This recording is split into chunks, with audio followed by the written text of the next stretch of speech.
Welcome to Rocket Fuel. It's a scary fact. We are 25% through It, 2026. it's actually scary. Crazy. In a Well, few months. and the other scary thing was January took just as long as February and March combined. I remember being in January, like, bro, it's still January. And now we're at the end of March. Hopefully your production is on track with where you need it to be. The world has thrown us a couple of curveballs. It's funny enough, though, I woke up this morning and the stock market is optimistic. There's some hopes that all the craziness in the Middle East is going to be calming down and that we can get back to growth. But either way, good on you for being here. Good on you for running your business. Good on you for staying focused and making sure that the people who are getting married, getting divorced, having children move in, having children move out, relocating for work, whatever it is, are still buying and selling houses. As always, we know that people do things for their own reasons and not ours. We want to give a shout out to our builders. Those of you who know, we've got a handful of individuals working with Amy and Raquel and I on growth in their marketplace, running local events under the United umbrella. So they are the ones like Cheryl with the white background there. Cheryl's one of our builders in Missouri. So hope you guys are. Stephanie in Chicago, Michelle in Stephanie in California, Chicago. Susanna in Boston. So many Yeah. amazing people. So many. So Aim, talk to us Here's the about thing, Rocket but Fuel. Go ahead. yeah, but here's the thing. Like, if you look at your numbers and if you're 25% of the way through the year and you set your annual goal last November, December, like most of us did, are you 25% of the way towards your goal? Like, Right. there's only one of three things: you're ahead, you're on track, or you're behind. Yeah. And for any of the answer to any of those, whether you're ahead, on track, or behind, there's only two things that actually move that needle: the number of conversations, real estate related conversations that you're having on a daily basis, and the number of appointments that you're going on in a week. Those are the only two things. And we complicate this business consistently. And so dial it right back, get rid of all the shiny objects, get really, really focused, because whether you are ahead, on track, or behind, those are the two needle movers that you need to be focused on. Those are the two activities: number of conversations in a day and number of appointments in a week. Well, and I would say, Aim, I'm sure you would agree, whether or not your actual success is trending is, to me, less relevant to whether or not your effort is trending. Like, to your point, if you're doing the things and the market hasn't quite cooperated yet to pop for you to hit your goals, the bigger question is, are you still doing the things that are going to give you your goal? Yeah. Because it's if you're putting in the effort, you're going to get the result.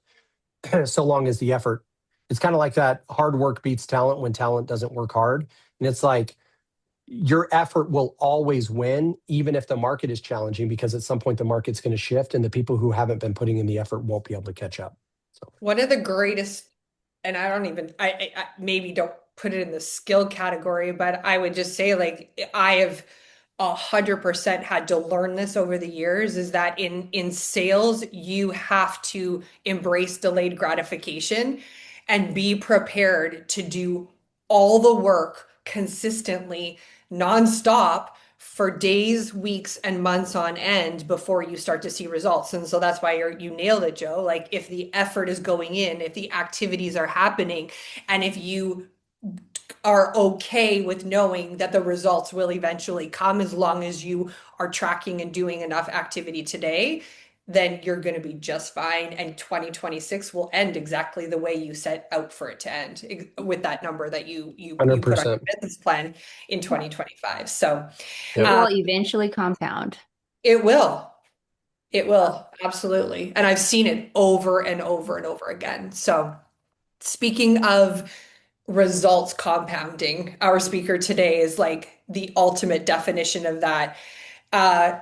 If I don't know if you saw my stories or not, but like, this is the thing, guys. Like, Marc Lafleur literally is the definition of starting from the bottom. Now we're here. Like, this guy, I've known Marc for a very, very long time, and came from very, very, very, very little. And hard work, consistency, and effort compounded over time has brought our speaker today to build and exit an 8-figure company, to write and author a best-selling book, to create our industry's most efficient and in-demand social media AI tool.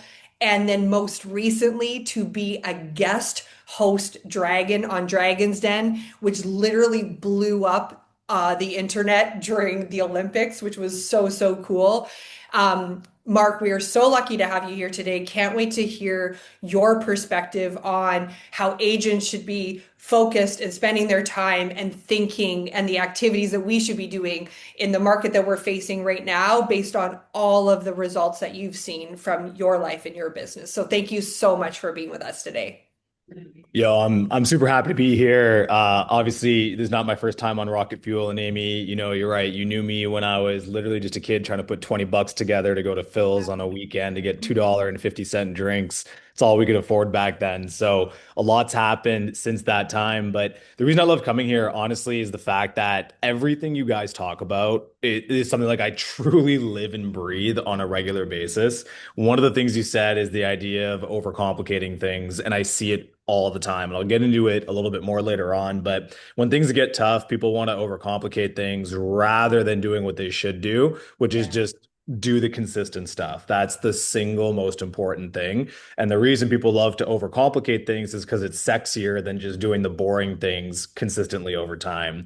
So we can get into some of that, but just wanted to go ahead. I'll give you guys a quick little high level overview. I know Amy already did an awesome job of doing the introductions. Also seeing a bunch of familiar faces here, which is awesome. So Marc Lafleur, Jordan Rossman, Tina, I see you guys there. So it's cool to get back in it. So look, guys. I'm just gonna share my screen here for 2 seconds, but there's something that like I really, really do believe in. First of all, you should never take advice from people that you don't respect. So right off the bat, that's kind of step number one. If somebody hasn't done it, do not take advice from them. That is a really good way to save yourself a ton of stress and headache. And then also, I have very, very strong opinions. Not everybody loves them, and that is totally fine. It has served me very well. And for that reason, some of them are just really simple, basic things. But if you don't have the mentality of wanting to be better and you don't have the mentality of believing that hard work can get you out of any situation that you're in, then you're just going to roll your eyes and say, oh, it's not fair, or, it's the market that's doing it to me, or it was my investors bailing. And that's totally fine. It's just you're going to struggle a lot to find success. So the reason that I want to go ahead and do this super quick here, let me share my screen, is as I was saying, don't take advice from people you don't respect or that haven't done it before. But I have a very simple philosophy for life, and it has allowed me to do a few things considering the fact that I literally came from arguably nothing. My parents did everything in their power to give me a great life growing up, but we still didn't grow up with a lot of money. I was a C's get degrees kind of kid. I was overweight. I had holes in my shoes. Like we didn't come from anything really. And just kind of this mentality of just work your ass off and outwork people did a few things for me. So number one, I guess my initial claim to fame was I was the CEO and co-founder of True Local. And True Local over the course of 5 years, we generated $42 million in revenue. For those of you that don't know True Local, we did locally raised meat products, and it was just like an absolute tear. Like it was a crazy time, wild roller coaster, $42 million in revenue. Got on the cover of the Globe and Mail as Canada's 14th fastest growing company, 62 jobs created, and then eventually we were acquired in 2020. After that, I was the kid, like I said, C's get degrees. I have no particular skills. Like I literally just was an everyday kid and I was getting detention all the time and pretty much failing most of my classes. And then after True Local sold, I actually ended up writing a book with Forbes that ended up being an Amazon bestseller. So kind of like a full 180 on that. And same thing, like I'm not a writer. Like it's not something I'm good at. And this was actually before AI, believe it or not. It would have been way easier to write this book if ChatGPT was already out. But this was in 2021, I believe, and put the book out called True Founder. And really, it was just kind of like the truth behind what it's like to actually build a company instead of what all the influencers were always telling you. From there, completely unrelated, I started driving race cars. We never had a car growing up, and I was just obsessed with cars, as most young dudes are. I think that wanting to be a race car driver or nice cars has influenced more successful founders than anything else. It's kind of like the number one motivating factor.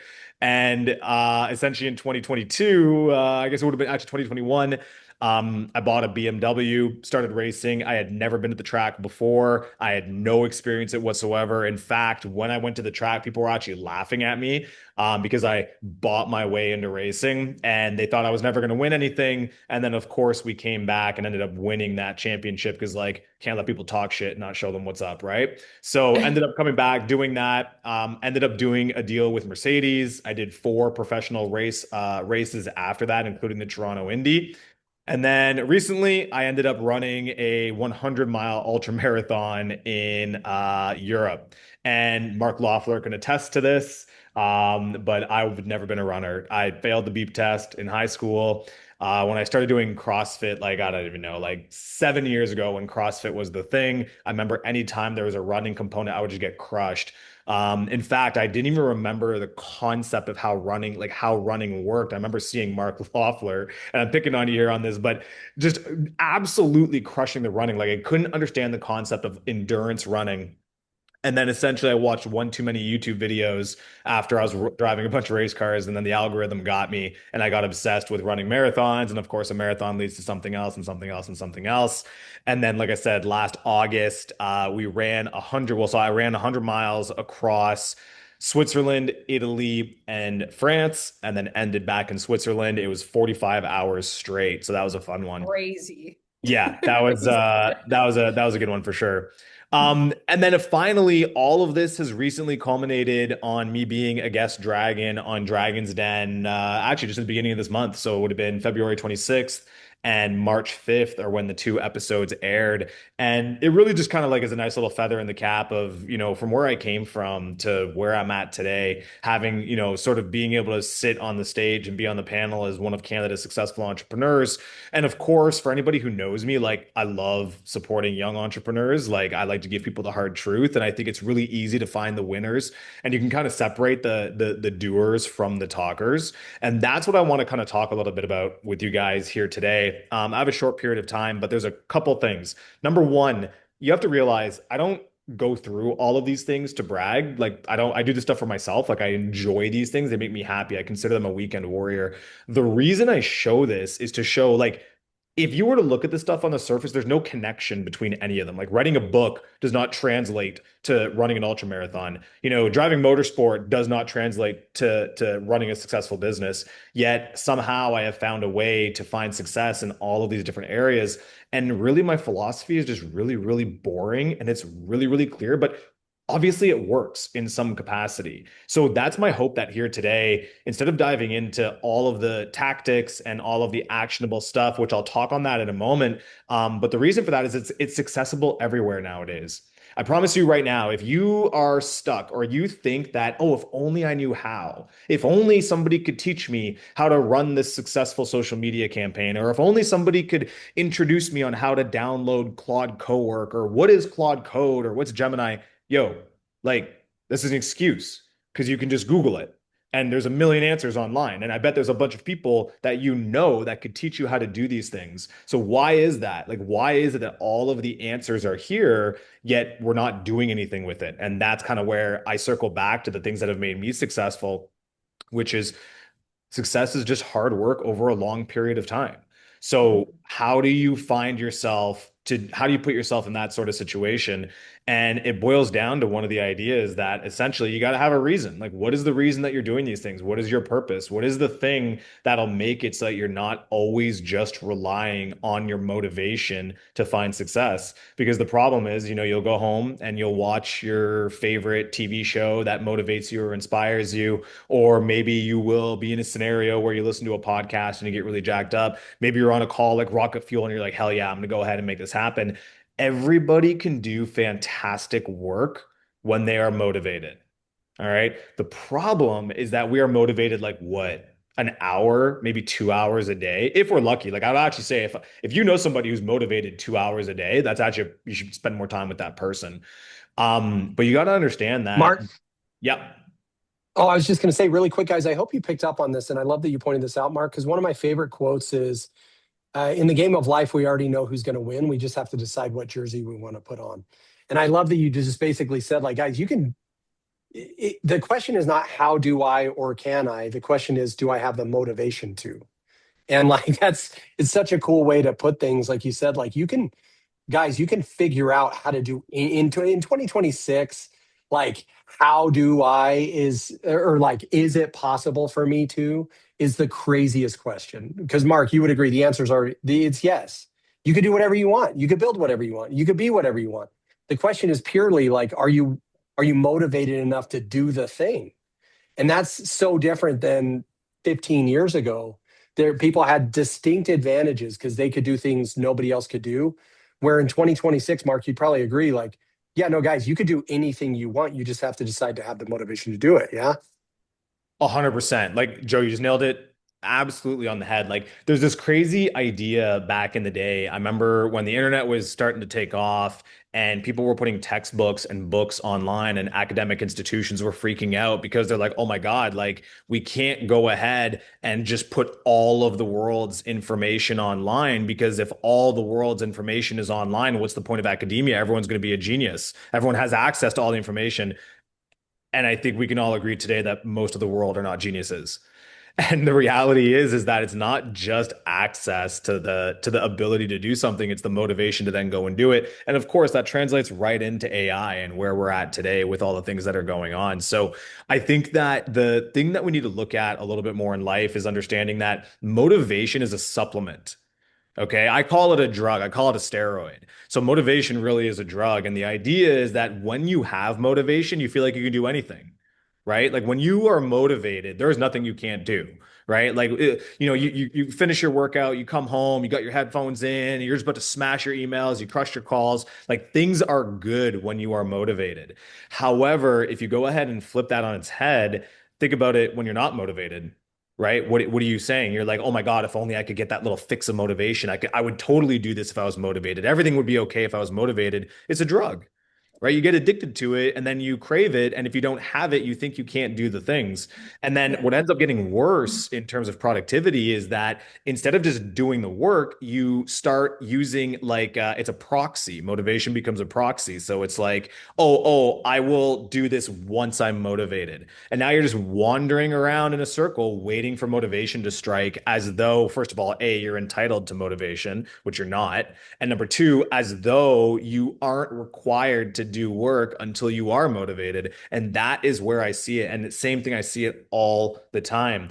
I'm very fortunate. I get to spend a lot of time with young founders. And of course, being on Dragon's Den, one of the biggest things you realize are that when it comes to being successful as an entrepreneur, and everybody here as a real estate professional, you're all entrepreneurs.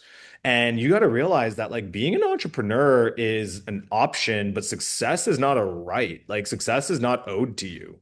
And you have to outcompete everybody out there and not just other real estate agents. You have to outcompete everybody in the world who wants to find success. And if you believe in anything whatsoever, the universe, anything like that, like think about the hundreds of millions of people who are out there putting the intention of success in the world, like that are out there saying, I deserve to be successful. How does your scream get above the rest of them? It's obviously just a metaphor. I'm giving an example here, but like everybody wants success, but are you willing to do what it takes to actually be successful? And so I could talk about this high level stuff all day. I would just really encourage you to remember that at the end of the day, you will outbeat the person beside you by default if you just work even when you're not motivated, and understand that that's just a prerequisite for success. Like I said it before, the motivation is a cherry on top. Enjoy the work that you get to do when you are motivated. But if you wake up in the morning feeling like shit, you don't get to be like, I'm going to take it easy today. I mean, you can, but then just bring your expectations down, right? Like nobody has a problem. If somebody told me like, yo, I really just want to, do the bare minimum. Like I want to be super mediocre. Nothing wrong with that. And I will be more than happy to tell you that taking time off, protecting your space, work-life balance, that's all good. Do it. You should do that. But don't come and talk to me about how you want to be a top performer and how you deserve all this stuff. And then, you're not going to crush the fundamental basics, the things that don't even require any brain power. Pick up the phone and make the calls, respond to your emails, make your posts, the things that you just got to do to find success. Success is a numbers game, arguably.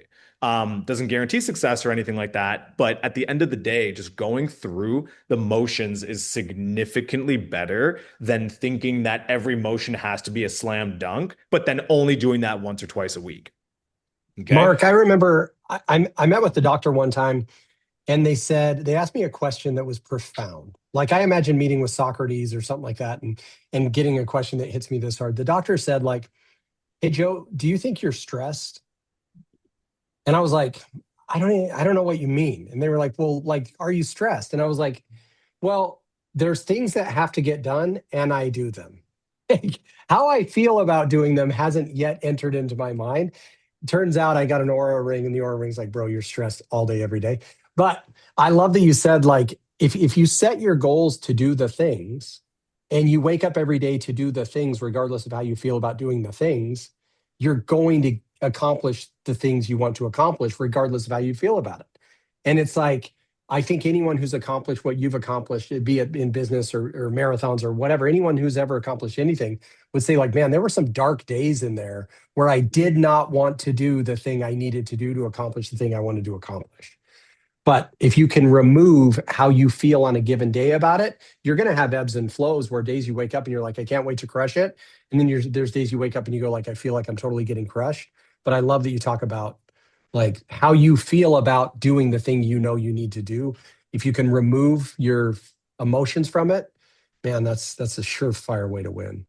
I talked about that actually in a post that I just did. I talked about one of the surefire ways. This is like, guys, this is like a hack to confidence, that when you set your intentions the night before for how you're going to operate the next day, what time you're going to get up, what your morning routine is going to look like, what you're going to prioritize in that day. Confidence hack: don't negotiate yourself when that alarm goes off. Like, just get up and do the thing, because guaranteed, when that alarm goes off, whether it's 5, 6, 7, 8, 9, I don't care what time it is. I have zero perspective on the fact that you have to get up at a certain time. It is that you have to keep the commitments that you made to yourself and keep the promises that you make to yourself and do the thing that you said you were going to do. I don't care what time of the day you do it at. But it is like, you're struggling with confidence in your business. I would guarantee it's because you're setting your intentions for the day or the week, and then you're just like allowing whatever feelings, emotions, whatever, tired, change my mind. Like, this is literally what Marc's saying right now, and I'm obsessed with it. Yeah, this is definitely like my favorite group to talk to, because like we pretty much like echo very similar things. Another thing I think that's really helpful to understand is that motivation doesn't come and then you do actions. Do the actions and then you'll be motivated. You'd Then be you very get surprised at that. Yeah. So to what Amy's saying, I agree. I actually wrote Really quick, Marc. Really quick, guys. Just Poor Marc. Marc, say Keep interrupting him. no. Just say that again, that last part. And yeah, like because, guys, we could literally stop Rocket Fuel right now. Yeah. And if all of us would apply what Marc just said, like the 8 words he just said, we would be so much more successful. Say it again, Marc. Hopefully you remember what you said. Yeah, like your motivation comes from actions, not the other way around. So you're not just going to do the thing, think you're going to do X, Y, Z, and then, you are motivated. Like, you actually have to do the work. And then when you get started with the work, you're like, oh shit, sweet. I'm like 10% done the stuff I wanted to get done today. Boom, now the motivation starts coming in. You're like in anti-motivation mode if you don't start. Like, you're like on the opposite, because now you have this giant mountain of stuff that you were supposed to do. You hate yourself because you said you were going to do it and you're not doing it. So now you're actually just spiraling down the drain. I deal with it all the time. By the way, I think this is one of the biggest things that people, seem to get wrong. Like, I hate most of the stuff that I do. Like I don't like running every morning. I used to joke about it. I didn't like dragging my car to the track. It's shit. Like, it sucks. It's not till I'm in the driver's seat taking corners really fast, I'm like, yes, this is great. But you got to do it, right? I don't like writing pitch decks and then having to tweak every single one. Like, this is another example. Like, what are the options here? You send out pitch decks and you've got 100 investors that you're sending them out to. What do you want to do? You want to write one pitch deck and send it out to everybody. Okay, you can do that. That's me doing the mediocre. That's better than not doing anything, but that's me doing the mediocre, right? What's going to make it better? Okay, well, I really got to personalize slides 6, 8, and 12 because I know XYZ. That's a bitch. I don't want to do that. That sucks. There's no fun in that. It sucks. But what's sick is at the end of it, when I did that and the day is over and I can do like Thanos in the Avengers when he like is just like breathing a sigh of fresh air over the day. And there, my day's done, but I got to go ahead and do it all over again the next day. So the thing that I thought was really impactful just the beginning of this conversation was just that, we don't need to overcomplicate things.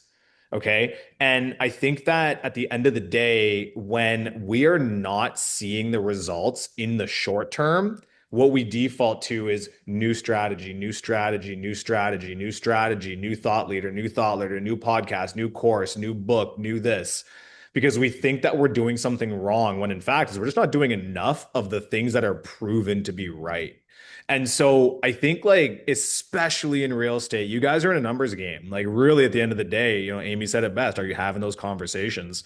That's the number one thing. And it's just don't do things that are going to overly intimidate you and that are going to set you up for failure because it's going to take you 10 years to implement them or whatever it is. Just do the basics really, really well. And I think that's just like a thing. I always say, I truly believe athletes make the best entrepreneurs. I think it was a crazy sign for me. I think the universe is I'm a huge believer in the universe. I think everything, you put your energy out in the universe and you get it back. But with the Dragon's Den, obviously that alone was a really exciting thing for all of us. But the fact that we were being promoted during the Olympics was the craziest thing ever. So you get these Olympics, then Dragon's Den commercial. But I've always believed that athletes make the best entrepreneurs, and for two reasons. Number one is like obviously like competition, right? Like just aggressiveness. Like there is a value in that in business. It doesn't mean you have to be aggressive overly, but you absolutely have to want to do better than the standard. Once again, if you're okay with mediocrity, I think it's unfortunate that mediocrity gets this like derogatory term, but I think that's like more of a self thing than anything. It's like some people are really happy being mediocre, and that's so okay. Like, man, like there's nothing wrong with it if that's where you're at. It's just the people that put mediocre effort and want top level ambition. I have like a fundamental problem with that. But where I'm going with this is that athletes have that mentality of I just want to do better, whether it's better than myself or better than the competition, they want to do a little better. But more so is that athletes have no issue with 10,000 reps. Like 10,000 reps, the story of 10,000 hours, the same thing over and over and over and over and over just to get 0.5% better, right? You've seen every story in the world, 10,000 free throws, 10,000 slap shots. I played football growing up, 10,000 drills, all that type of stuff. Athletes do that really, really well. So I really think that if you take that approach and apply it to your business, you will have success. It just sucks and it's boring, but it's supposed to. So when you find yourself in a scenario feeling like you're doing something wrong because it's not giving you this electric shock, like it's not giving you this like, yeah, I'm doing the right thing, or it's not giving you motivation, that doesn't mean what you're doing is wrong. It, in fact, probably means what you're doing is right. And if you look at it to your point, when maybe instead of looking at every single day, did I see results, which you can measure, but it's better when you look at it like, oh, it's 25% into the year. Am I close to being 25% of the way to my goals? And usually when you look at it on a lens like that, you will see that you are if you've done all of the things. You're not going to get 25% of the way to your goals in day one, right? So that's something to consider. So with that being said, like I can ramble on forever about a million different things, and I am happy to do so if you guys would like me to keep on going. But the thing that I always say is that when it comes to talks, I always got the most value by actually interacting with the person who's kind of sharing these ideas. So I am more than happy to just start opening up a conversation, a dialogue. One of the things that a lot of people obviously are talking about right now is AI. So if you guys are ever wondering, so I went from selling meat online somehow to writing a book to driving race cars to doing ultra marathons. Obviously, I think the biggest and best use of my time, period, right now is in AI. So I'm more than happy to talk a little bit about that as well if people have questions. I come from a space, you got to remember where I came from as a founder in Canada, trying to scream into the void that I'm deserving of more and then trying to put the actions together on that. My peers were other founders, like other founders really trying to get at it. I use an example. I was a speaker at the Globe and Mail growth camp, and the pressure on my shoulders to give actionable, tactical advice. Because if you didn't actually give the steps or the framework or the tips, you didn't actually do it. And that's like a whole thing in that founder world.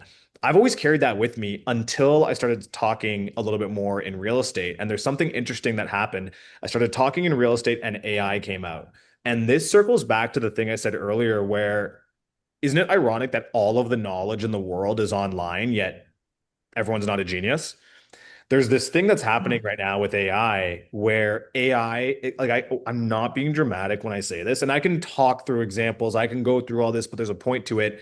AI can do anything you want it to do right now. Like at the highest levels, you can do anything you want to be doing right now. If you want to build out your own custom app for each individual client, you can go ahead and do that. If you need a specific type of calculator or onboarding thing for a specific type of agents, you can go ahead and build that right now. There's nothing you can't do. You can automate everything you want. It's just how many hours of YouTube videos or how many people are you willing to sit down and watch and Google to figure it out? So all of the tactics are online. And I thought that was really obvious. But when I started doing my talks, I did the Real Summit 2 years ago. I'm like crazy, 2 years ago now. I talked about how we actually have to go back to the mindset thing because so many people here are saying that they don't know what to do because they do not know how. And that was okay back in the day when there really was these gate kept secrets. Like there really was like, oh, actually, this is how you set up meta ads. Like, oh, actually, here's how you go ahead and, do XYZ, how you do your cohorts, whatever. That you had to learn. But now with AI, it does all of it for you. And so why aren't people doing it? Like, why are people not going? Why are you not, if you believe that AI is the future in any capacity, why are you not following the influencers online? If you don't know what to do, follow the influencers. Why aren't you listening to the podcasts? Why aren't you watching the YouTube videos? Like, it's actually like a question, like why? So it's kind of shifted. Yeah. Right. Yeah, Marc. So a question here. And guys, put your questions in the chat. We'll do our best to get to them. Sharon asked a great question. Like, how would you advise someone who's feeling a little bit overwhelmed by AI and all the options and prompts and things like that? Like what? It's moving faster than if you already came into it overwhelmed and then at the rate that it's moving, Right. it's scary sometimes for some people. Yeah. So what are your you don't need to thoughts? stay up to date with all of it. That's the thing. So I tell people this all the time. So, right, first of all, this is all I do every day. Like literally, I'm in Austin right now. I'm flying my whole team out here because we're spending our entire week just going even deeper on AI. And my entire business is AI, and we're still behind. Don't try to keep up with it. There's no point. What you should do is two things, in my opinion. First of all, you need to know what you want it to do. Don't go and look at how other people are using it, because then you start trying to do two things: how to use AI, and then what is the system this person is implementing? Not their AI system, but like their business practice. Like, you don't want that. What you want to do is figure out what you're doing in your business currently that you hate the most, and then start just moving some of that over to AI. I've been saying this for a while. AI shouldn't do your whole job. AI should do the 20% of work that you hate the most. That's the single most important thing. I wish I could get AI to handle my dog right now, but unfortunately, we're not quite there yet. So give me 2 seconds. But that's the biggest thing. So step number one is don't get obsessed with what other people are doing with AI. If you do that, you will be overwhelmed because you don't understand why they're doing it. So instead, look in your business in the day to day and figure out the things that are taking up the most of your time. Okay, I shouldn't say that. I almost guarantee you that there is a way that you can use AI to streamline some of that. And it could be as basic as just using Chat GPT. And then it could be as deep and in depth. And I know someone here who knows this very well is Jordan Rossman. Like, this guy is building the craziest things. And once again, like, none of us knew how to use this prior. So that's this one. So number one is don't get stuck with what other people are doing. Figure out what's going on in your business and then start researching how you can use AI to help you with that. And then number two is, to the point, don't try to catch up. Do not try to catch up. Don't worry about staying tip top on it. I give people an example. This is even for people who are already in AI. I hear people all the time talk about the newest video model. Oh my God, my AI twins, avatars. Okay, cool, fine. I hear people talking about automations. Oh my God, N8N, make, all this type of stuff. Okay, cool. I hear people talk about that all the time. I hear people talk about the just typical LLMs, the chat systems. I hear people talk about Claude Code and Cursor and all these. It's like, okay, If you try to absorb all of that, you're going to jump into the pool and you're not going to come back up. Choose the thing that you actually will work on that day and only focus on that. Only focus on the things that you can actually apply to your business. If you decide that you want to use AI to help do some voice work on your old dead list that you haven't been nurturing the way that you want to, only focus on AI for voice. Don't worry about all the noise. Don't worry about the headlines. Just go ahead and learn about that. Okay. If you're obsessed, Anthony, yeah. Oh, I was just going to say, like, if you were to advise people who've just barely even dipped their toes, is it Claude? Is it ChatGPT? Is it Grok? Or does it matter? Is that like CrossFit, Pilates, and running? You know what I mean? Like, is there a place where you go like, hey guys, for the next 6 months, just throw every idea, every whatever you have at ChatGPT or at Yeah. like, is there one where you'd say like, yeah, I mean, you're pretty safe for the next 6 months to just go down that path?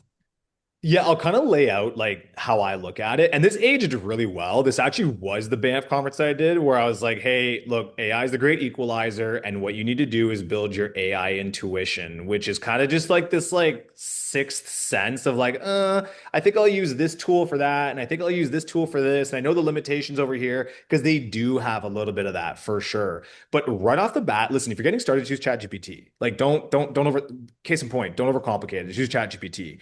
That is the most basic level of AI that you can use. And here's the pros and the cons. The pros are that it's really simple. Go use it. It'll tell you what to do. The cons are that you've probably seen a bunch of videos or you've probably heard a bunch of people that are doing amazing things with AI, and you think that Chat GPT should do that right out the gate. So you'll go there and say, hey, I want you to go ahead and do this and create me an Excel sheet and connect it to this. And then it says, yeah, no problem. Here's how you do it. Now go do it. And you're like, oh shit, I didn't want to do that. I wanted you to do it for me. And you start running into a little bit of kind of like headwinds like that. So the easiest way to look at it is you've got your like chat systems. And in my opinion, they're fine. So you've got your Claudes, you've got your Chat GPT, you've got your Gemini, you've got your Grok. Insert whatever chat system name you want. It doesn't matter. Use any one of them. But they are good, in my opinion, for like copywriting, for research, maybe sheets, depending on if you're kind of getting in there. But if you ask for anything above and beyond that, you're going to need to use things like connectors. You're going to have to start getting into scenarios where you're probably going to be a little bit more intimidated. And quite honestly, if you start getting into that level where you're like, oh, I want my chat to do something for me, I personally would be looking at like, okay, I'm graduating past this. Like I'm graduating past just using the chat systems. And now maybe I want to look at like a Claude Cowork or a Claude Code kind of thing. So you got to just kind of understand there's a few of those different levers you can jump. And then Yeah. similarly, the one other thing I'll say on that is the difference between the chat systems and the tools. So the chat systems are very generalized and they do a really good job of, like I said, copywriting, voice stuff, ideas, all that. But if you want a specific job to get done, right now, you're still probably better off using like the specialized tools. So obviously, you can use an example here. I use two examples. One I'm incredibly biased about, and then one I'm not. So that way I'll keep it even. But Gamma is just a great tool. It's a visual presentation tool that makes it really easy to take information and put it into presentations because still people will try to do their presentations in ChatGPT and they're kind of ass.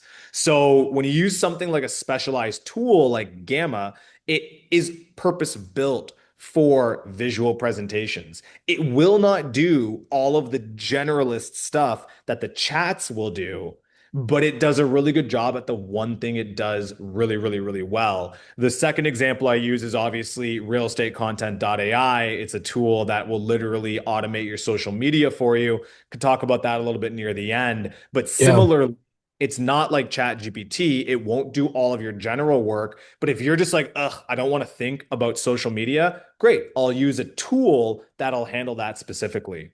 So Yeah, Marc, let me just add for these guys. Let me tell you guys what I'm doing. I'm 46, so I was young enough that I was raised on like Nintendo, but I'm old enough that when I started selling real estate, we were still using MLS books. So I'm like right in that middle ground of like I'm decent at technology, and like whenever I try to use a word that I think is cool, like hundo p, Amy has to like address the way I spell it. Um, we so my son spent 2 years missionary work in Africa. When he got done, when he came home, it's funny now, he's been home almost 2 years, and I've seen all of his friends kind of flounder through college, and they're like bouncing around and then quitting and then doing summer sales, and they're just all over the place. So I combined who, not how, and how, in that I'm not letting myself off the hook. I'm having to learn how to leverage AI as a person and as a business owner. And my 22-year-old son was given one, like his job is he works for me, he does lead generation for us, and he is tasked with learning he's my who, learning all the AIs, like learning everything. So he works a lot with Jordan. We're building golf apps. We're doing all kinds of stuff. So if you're a little bit like me and you're like, okay, I'm not going to let myself off the hook, I'm going to learn this stuff. My other advice is if you're a little bit like me and you're mid 40s, 50s, 60s, you might need a who that is a grandkid, a child, a whatever, that you're just like, hey, I'm going to learn 100s level. My son, literally, I'm treating it as his college. He's going like, rather than spending 20 grand, 30 grand a year for him to go to college, I'm paying him to do stuff for us. And he's having to learn about, how to use Claude and how to get all these things going in our business, because I now am going to have my own personal AI quasi expert that he's learning on the job training. So if you guys, I don't know if that helps anybody, but it's like I'm learning it, and my son's entire job and career, I told him it's so much more important that you learn how to manipulate and leverage AI than it is for you to go get an English lit degree and goof off with your buddies. for sure. Like there's, and man, I could do a whole talk on like where I think the future of AI is, especially for students. I did a whole podcast with the Your Life, Your Terms guys. Like there's like 2 hours of just going deep on it. But it is true. Like the world is changing fast. And I think for a lot of people here, once again, it's just be honest with yourselves. Like you don't have to like don't lie to yourself. It's the worst thing you're gonna do. You're either gonna lean into AI or you're not. And it's okay. But if you're choosing not to, you better start thinking about reallocating your budget towards somebody who will. Yeah. So when you think about it back What in the Joe day, just did with his son. Right. yeah, exactly, exactly. Like when you think about you guys are, putting in dollars into VAs and all this type of stuff, like you definitely want to start thinking about, okay, I need somebody to come in here and handle this type of stuff for me. So I look at it as like social media managers back in the day. I'll never forget when True Local started, people were like laughed at social media managers. It was like, oh yeah, well, it's a part-time thing. And now people are paying $200,000 a year for the best content writers and social media managers that are out there. So it's going to be one of those things for sure. The one thing that I will tell you is that unlike every other role or every other new adoption since the beeper over to smartphones over to apps over to whatever you want, social media now arguably into AI, all the intimidating leaps that agents had to make along the way, AI is actually going to be the easiest. So I think if anything for everybody here, that's the one thing you should take away is it's actually not the hardest, it's the easiest. But on that note, I'll give you an example. So like, how did I even get in this? Like when, how am I speaking to you guys as real estate professionals? Well, my lab, so DB8 Labs, we started it in 2023. That was my next business. I'm like, yeah, okay, sick. You know what? I'm getting back into it. I was 30 when the company sold. I'm just getting started. Let's go. And obviously, AI was where things were going to be at. And we realized that real estate was going to benefit more than most from AI. And the reality was it was because real estate still hasn't adopted a lot of the best practices yet, right? You guys always forget that like your biggest strategy or your biggest thing that you have is your relationship builders, which means that you're putting a lot of time into relationships as you should. And then there's all these other strategies that are coming down the pipe that you don't have time to be focusing on because you're out building relationships as you should. And so the idea of AI coming in as the great equalizer for real estate was this idea that if you guys adopt AI, it will leapfrog you past the things that you might not have doubled down on, such as social media, TikTok, Instagram, Snapchat, whatever it is. And now you can just use AI and great, you got to like forget about that whole time frame. So we literally started focusing on the space. And I'm like, I think the biggest area of opportunity here is going to be to talk to as many agents as possible to see what they hate most about their jobs. And believe it or not, we talked to 200 agents. Resoundingly, it was social media. Surprise, surprise, that out of all of the marketing things that real estate agents struggle the most with, it was social media. And then that's literally, I was actually talking to Amy back in the day, and I'm like, Amy, we're thinking about bringing AI into real estate. What do you think? And we ended up building real.content.AI. And it's crazy because I still think that we just started it yesterday, but it's been like 2.5 years now, which is wild. So the way that we use it is that we just realize that, hey, listen, agents might struggle to learn all of the ins and outs about AI. Why don't we just do a very simple kind of click and drag way to do it? And it really just started with how do we bring in like a little bit of chat GPT essence into a very easy place? And essentially we did that by having it suggest all your topics for you. So it knows who you are. Everybody loves chat GPT's memory. Realestatecontent.ai is all based around it knows who you are, it knows who you're servicing, it knows what area you're in. It'll actually suggest your topics for you. It'll also, of course, got to save you guys time because everybody wants the full job to be done, right? It's not really cool if you just do a little part of it. So we decided to be like, hey, listen, there's no AI component to this, but just straight value add. Not everything has to be AI, but it'll connect to your social media accounts, obviously. So it's essentially like this calendar. But then the final thing that we actually realized that was really a value is that you want to be able to edit your images in one spot. And that was a big thing because everybody is really downloading all this stuff and then trying to bring it into Canva, and it ends up being this giant headache. And so we built all of that into one spot with AI being sort of like the underlying side of it to make sure that all of the content is unique. And that was just, once again, like just follow where the pain points are, like just follow where it's at. So we always joke about it, but we say realestatecontent.ai makes social media easy for real estate agents who don't like social media. So, been a really fun and like interesting ride getting into the space to understand the pain points. So I very deeply get the adoption challenges. I very deeply get the intimidation factor. On that note, if you guys want, I could talk business entrepreneurship all day, like I just come from it, but we are going to be hosting an actual like hands-on session with realestatecontent.ai tomorrow, I believe it is. So for anybody who's like actually trying to see like, okay, Marc, cool. Thank you for telling me that I need to just use AI. Where do I go from here? We'll show you a hands-on way that you can actually use it to help with your social media. So for anybody here who's like, okay, I swallowed the pill. I know I need to be doing social media. I don't have the time, or I don't know how, or where do I start? Tomorrow's session will actually be like really, really, really useful to see exactly how you can use AI to do that. So actually here, maybe I'll just go ahead and share. I'm gonna do this. Okay, cool. I just threw a link in the chat. So if you guys want, by all means, feel free to register. It's exclusive to United. So it's just going to be you guys and your crew.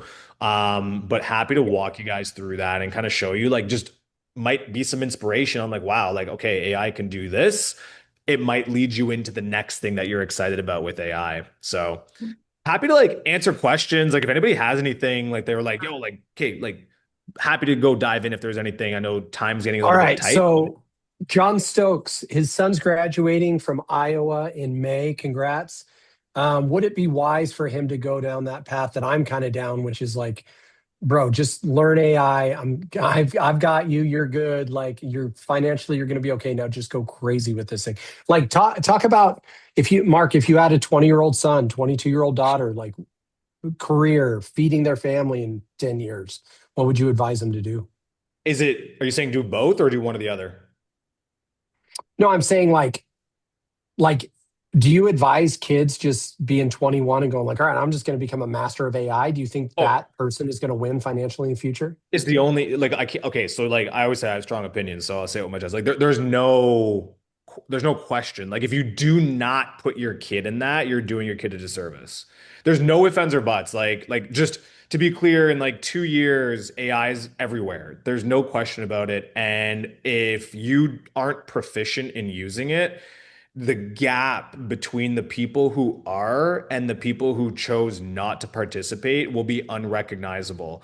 It's gonna be, and it's not even gonna be just for roles. To be honest, I think what's gonna more likely than not happen is maybe big corporations will have their AI people that work for them, and it's going to be across the board, whether it's engineering for AI, whether it's vibe coding for AI, whether it's operational AI. So once again, these are all different things, right? So the developers in AI are going to focus on security and scalability. There's still more classically trained software engineers, probably not relevant to anybody like us. But then you'll have kind of like the vibe coders. The vibe coders are kind of like entrepreneurs. They have ideas, they're crafty, they can research, they're resourceful, and they'll be able to use AI to build prototypes of the apps and the ideas they have. So that is something where you can imagine young 21-year-olds having a lot of success. Additionally, though, it's going to be a lot of memory and context stuff. So, a huge value, generally speaking, is going to be being able to go into a business and understand that AI agents are going to be embedded across every business everywhere.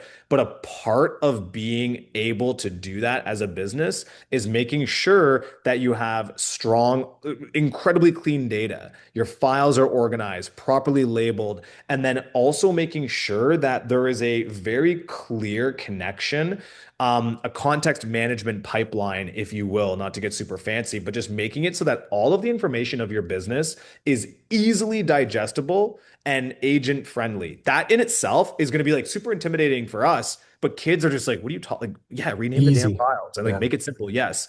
And then finally, there's going to be, of course, the agent builders, like the people who are here really understanding that, like, okay, listen, like I have to set up the instructions this way, whether it's, call it skills, call it whatever, insert anything you want, whether you're using OpenClaw or you're using Claude Code, whatever, they're going to do that. And once again, I can't stress this enough. It sounds intimidating. It sounds intimidating, but when you actually just look at it, you're like, what? Like, there's no, it sounds so much more intimidating than it actually is. And then once again, you have the decision to make. You do it or get someone else to do it. But the kids right Well, now, the kids, yeah, I was the going thing to that say, I'll tell judge you, it. Yeah, sorry. judge me if you will, but like I my son is 13. He's the number one golfer in the state of Nevada of his age group, and we have him doing homeschool.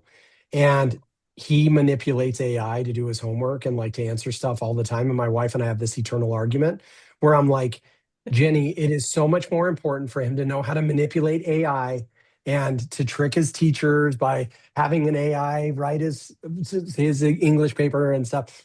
And she's like, no, I want him to actually know how to blah blah blah. And I'm like, I'm just going like, it doesn't matter if he knows like how to say, car in Spanish. What matters is that he manipulates AI to say, hey, do this entire project for me, blah blah blah blah blah blah blah, and then he can get it passed. That matter. I mean, am I wrong, Mark? But like to me, I'm like, No, that's the training he has to go through. yeah, get as mad as you want, but like you need to understand that it's just the truth. Like the mindset, right? Schools will be the last to get it. It's so unfortunate. Textbooks are stupid. They don't matter anymore. They're completely irrelevant. Like the kids growing up will never have to consider what it's like to research something. And now here's the problem that I have is that we think that that makes them dumber. And that's where I'm like, that's the myth. And I just always point, it's so simple. Look at the calculator. It's the same damn thing. There were so many people who were like, no, they have to do long division math. What? What are you talking about? No, they don't. Because guess what? Just the concept of the calculator led way to things like Excel, where nobody knows math, but everybody is using math on a regular basis to do bigger and better things. What kids need to focus on nowadays is systems, income generation, and businesses. And Mhm. now all of the things they used to have to know as skills that were requirements to do business have been abstracted away. So now the businesses that they can conceive of are so much bigger and grander because they don't have to think about, oh, yeah, market research and business planning. No, that's not it. Like you can just say, hey, I'm thinking about doing this business. Give me all the info. boom, you now have a 2 week research report and business plan on the thing that you were thinking about doing. And now you can sit here and say, okay, well, great. Now, for me to bring this to life, which would have taken me 2 weeks, and of course, that 2 weeks would have been filled with ups and downs and highs and lows of motivation. So by the time I'm done, it probably took 3 weeks, and some of it's good, some of it's bad. You can now in real time make a decision and say, okay, great. If I build this agent, this agent, this agent, this agent, I can execute on this business by the end of the weekend. Okay, I need an agent to go create my Shopify shop. Like where I'm just going with this is that the expectation, like the things that we're going to be able to do are going to be so much more valuable than these archaic skills that we assign towards like IQ and brains and smartness. And the kids are already understanding that, to be honest. And the kids are fine. I think it's us. Like the kids get it. They need us to empower them. They need us to tell them, like, bro, this is good. Yeah. This is the thing. Let's do the thing. And But it requires such a mindset shift on our part.